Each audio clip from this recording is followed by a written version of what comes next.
Hello warriors. तो कैसे हैं आप लोग।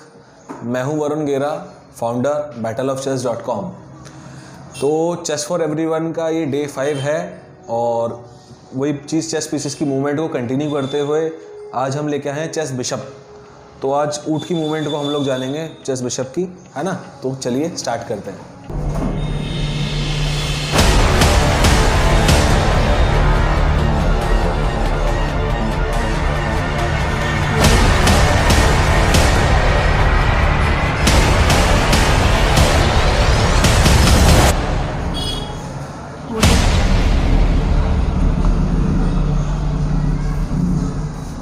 तो दोस्तों ये है चेस बिशप, ऊँट जिसे हम कहते हैं, आप ये देख रहे होंगे, है ना।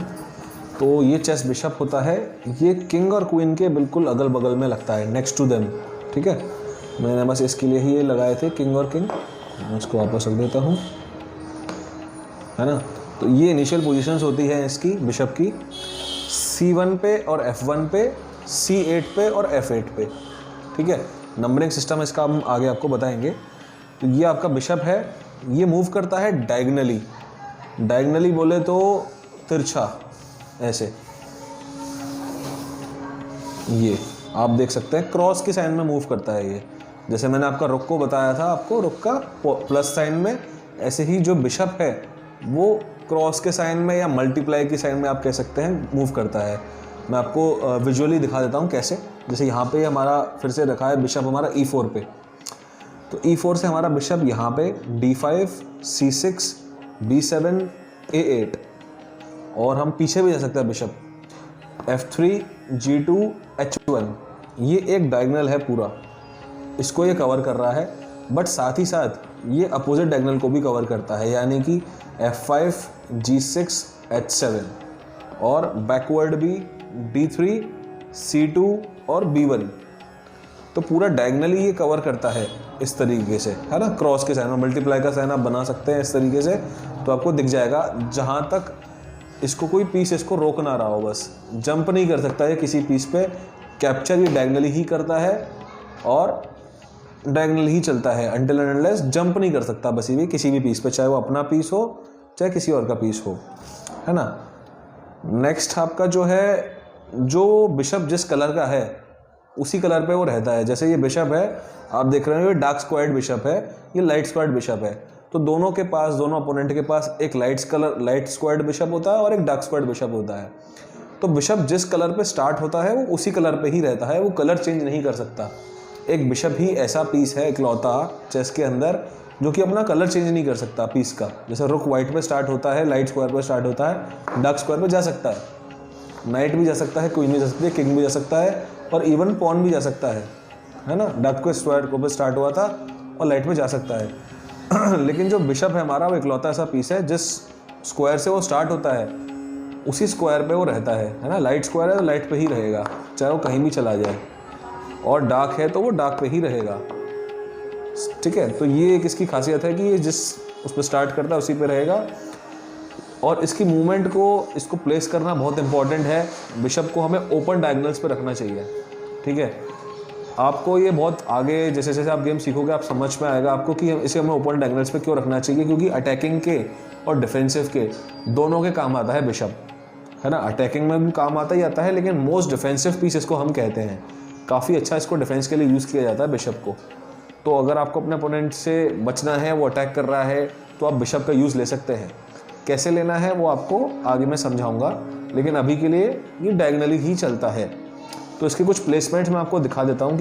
तो फॉर एग्जांपल जैसे मैंने आपको बताया, बिशप अटैकिंग के भी डिफेंसिव के भी काम आता है। तो अटैक अगर करना है तो आप अटैक कर सकते हो बिशप को यहाँ लगा के। जैसे आपने बिशप को यहाँ लगाया तो वो किंग के इस फाइल पर अटैक कर रहा है। हमारा ऑब्जेक्टिव चेकमेट होता है किंग को करने का।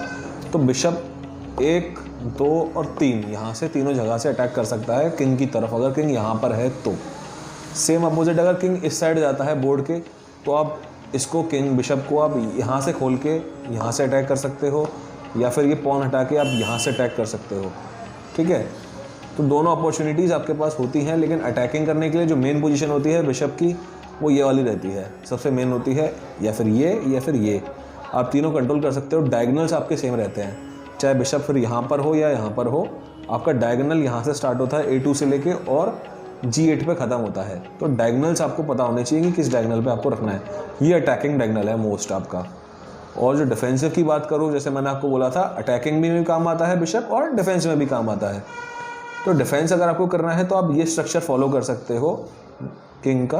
ये देखिए, ये मोस्ट डिफेंसिव आपका रहता है स्ट्रक्चर, जिसको हम कहते हैं किंग्स इंडियन डिफेंस भी कहते हैं हम इसको। तो सबसे पुराना ये स्ट्रक्चर चला आता रहा है। देखिए मैं आपको दोबारा दिखाता हूँ कैसे बनता है ये।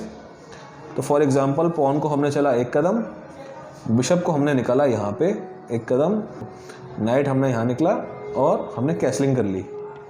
तो ये बिल्कुल हमारा जो किंग है इससे ज़्यादा सेफ नहीं हो सकता, है ना। तो ये हमारा मोस्ट डिफेंसिव स्ट्रक्चर है और ये किसके थ्रू बन रहा है, जो मेन डिफेंस करने के लिए वो बिशप है। तो इसीलिए हम इसको मोस्ट डिफेंसिव पीस बोलते हैं चेस के अंदर। आगे चेस का बिशप का आपको समझ आ गया होगा मोस्टली। जो मेन पॉइंट मैंने आपको बताया कि डायगोनल्स आपको पकड़ने हैं, आपको देखना है कहाँ कहाँ तक हम लोग जा सकते हैं। डायगोनल सबसे इंपॉर्टेंट है बिशप के लिए, और जो बिशप जिस कलर का है वो उसी पे ही रहता है। उसको आप अटैक करने के लिए यूज़ कर सकते हो या डिफेंस करने के लिए यूज़ कर सकते हो। ये बिशप का समरी था, यही बिशप की मूवमेंट होती है। बट एक लास्ट पॉइंट मैं आपको और बताना चाहूँगा बैड बिशप के बारे में।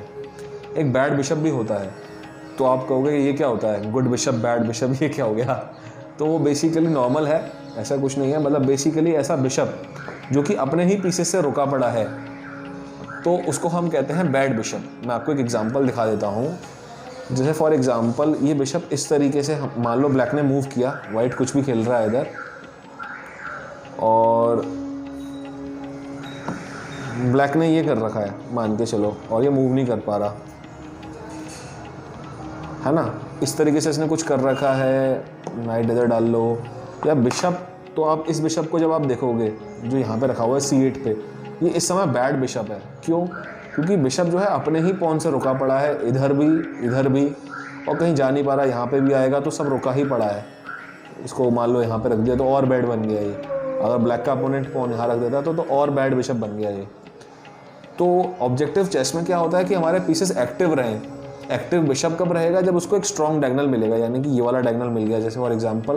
पर अभी भी अपने पॉन से रुका पड़ा है, पर वो यहाँ पे नहीं रुका पड़ा। अगर आप देखो तो अगर हम ये पॉन हटा दें तो बिशप अब अटैक कर रहा है, इस पॉन पे अटैक कर रहा है। उसका कुछ इफेक्ट नहीं पड़ रहा क्योंकि ये पॉन प्रोटेक्टेड है, बट फिर भी वो बैड बिशप नहीं रहा। अब अगर वो अपने पॉन से रुक रहा होता है यहाँ पे, जैसे आप देख रहे हैं डायगोनल रुक रहा है अपने ही पॉन से या फिर अपने ही पीस से, तो वो बैड बिशप बन जाएगा।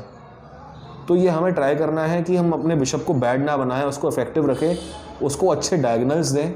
जैसे ये डायगोनल है डिफेंस का बहुत अच्छा और अटैक का भी, तो बिशप को अच्छे अच्छे डायगोनल्स पे रखिए और ट्राई करिए जो आपका बिशप है वो जिस बिशप से आप मेनली एक्टिवली प्ले करना चाह रहे हैं या फिर अटैक करना चाह रहे हैं, अपने जो पॉन है उससे अपोजिट रखें। जैसे फॉर एग्जांपल आप इस बिशप से, डार्क स्क्वायर्ड बिशप से अटैक करना चाहते हैं अपने वाइट किंग को, तो ट्राई करिए आपके जो पॉन है वो अपोजिट कलर के हों। यानी कि आप देखिए लाइट स्क्वायर पे बिशप रखे हुए हैं, ये सारे लाइट स्क्वायर पे पॉन है ये सारे। तो ट्राई करिए कि आपके लाइट स्क्वायर पे ही हों सारे पॉन। इस तरीके से एक स्ट्रक्चर बना के चलिए स्टार्टिंग से ही, जिससे कि आपके इस बिशप को कभी दिक्कत ना आए और आप इससे अच्छे से अटैक कर पाएँ। चाहे वो इस डायगोनल से करें, यहाँ से करें या कहीं से भी करें, इस फाइल तक ये पूरा अटैक कर रहा है। देखिए G8 से लेके H2 तक। अगर हमारा किंग कैसल करता है यहाँ पे और बिशप हम यहाँ पे लगा देते हैं, तो अब वो इस पर अटैक कर रहा है। ब्लैक का क्वीन अगर यहाँ पे आके कभी भी इस पर अटैक कर सकती है थ्रेड से। तो ये जो कुछ पॉइंटर्स होते हैं छोटे छोटे, आपको ध्यान रखने हैं अपने बिशप को बैड बनाने से बचने के लिए। तो दोस्तों आज के लिए बस इतना ही। ये आज हमने सीखा बिशप की मूवमेंट को। तो आई होप ये वीडियो आपको अच्छी लगी होगी, और इस वीडियो को लाइक करना ना भूलें और चैनल को सब्सक्राइब करें। इसी तरह हम लोग कंटिन्यू करेंगे। कल हम लोग सीखेंगे चेस क्वीन के बारे में, ठीक है। तो चलिए मिलते हैं जल्दी।